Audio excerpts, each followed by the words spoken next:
and welcome to Vox Markets. I am John Human, and I'm delighted to be joined today by Jeremy Skillington, Chief Exec of Poolbeg Pharma, and David Allman, CBO at the company. How are you doing, guys? Very well, thank you. Very well. Excellent, excellent. So, Jeremy, when we spoke before Christmas, you said it was going to be a busy start to the new year, and so it's proving. Big developments at the company today. Let's talk about the new data, the new in vivo data, and what these positive results mean for the company. Yeah, it's true. A very fast start to the year, but yeah, great to get these results out. Very positive, demonstrating POLB 001's efficacy in reducing cancer immunity-induced cytokine release syndrome in an in vivo animal model. So again, this kind of adds to our confidence. Let's say we're heading in the right direction.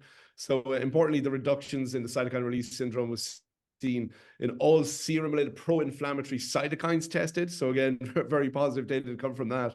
And again, I think this was very cost-effective trial to generate such robust data sets. And I think adding this to the human LPS challenge study, the data from that we did last year, really gives us a nice data set to move forward and, as I say, greater confidence. So again, importantly as well, from an industry standpoint, it strengthens and facilitates the extension of our patent applications for POLB 001 in this kind of cancer immunity-induced CRS. So again, we're heading in the right direction. So very excited about these data. And specifically within this statement, you talk about POLB 001's potential as both an oral preventive and as well as a treatment. Can you explain the significance of that? Yeah, it's a really important point to make here, because currently when cytokine release syndromes develop following these immunotherapies, there's approved therapies, but it's kind of a reactionary treatment. So it's the symptoms develop and then you have a therapy. There's nothing approved to allow this kind of preventative or prophylactic, cutting the CRS off at the pass, as it were, So standard of care, there's a limited number of standard of cares. They're given it in a in-hospital setting. So again, it's kind of a very kind of restrictive, let's say, for the patients. But when they undergo, develop a CRS, they become critically ill. It can also weaken the immune system and increasing the risk of infection. So there's multiple things going on here that, if we can prevent it in the outset, we think there's a much better therapy on the offering here. So I think that, from a POLB 001, we see the potential for preventing CRS from occurring in the first place.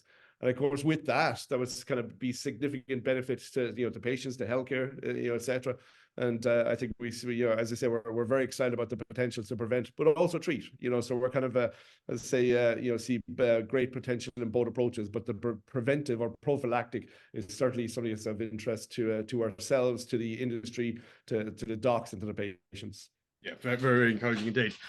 Dave, so I understand that you've pulled together an independent advisory board to review and discuss POLB 001. Why have you done this, and what are the outputs of that process? Yeah, so with any molecule in development, it's important to have internal assumptions, but you have to check your assumptions with the outside world. So we, I pulled together with some support. We pulled together US, French, UK, Canadian experts, both key opinion leaders in a clinical sense, payers, and clinical trial experts. And we took a view on what is the unmet medical need here. Are we seeing this correctly? What if we had a target profile for this product? Would that be attractive to the experts in the future if we were successful? And we had a resounding positive reaction. The unmet need was clear. These patients are typically penned into major cancer centers, sometimes for days, weeks, while they go through their dose escalation of their bispecific therapy, or if they're having a CAR T therapy. And if CRS develops, it extends that stay and a heavy resource utilization. So when presented with a target profile of an oral potential treatment or preventative treatment for CRS in cancer immunotherapy, the expert says that if you could achieve that, this would be highly attractive in general terms to have an approved product to do that, but also could offer the potential for the outpatient delivery of biospecifics in the future. And if that were true, then of course that would open the door to a wider population who need those treatments. And currently it's a very limited flow through a few key centers. You've actually put a figure on the size of the opportunity in the cancer immunotherapy space. I think you talk about $1 billion in the release, and that's just the beginning. You sort of talk us through the market opportunity as you see it.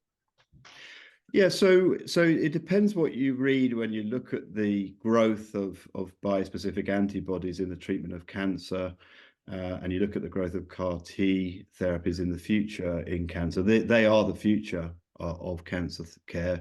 We saw the monoclonals went exponential in the past.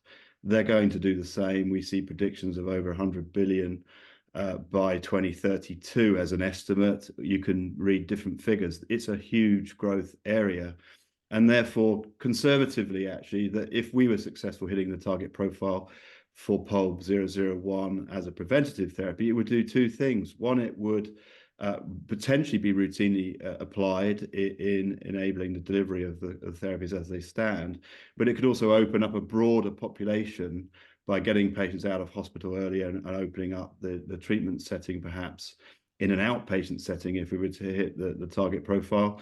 And that figure that we've estimated today is only really estimated on 3 key hematological tumors where there are already approved immunotherapies in cancer.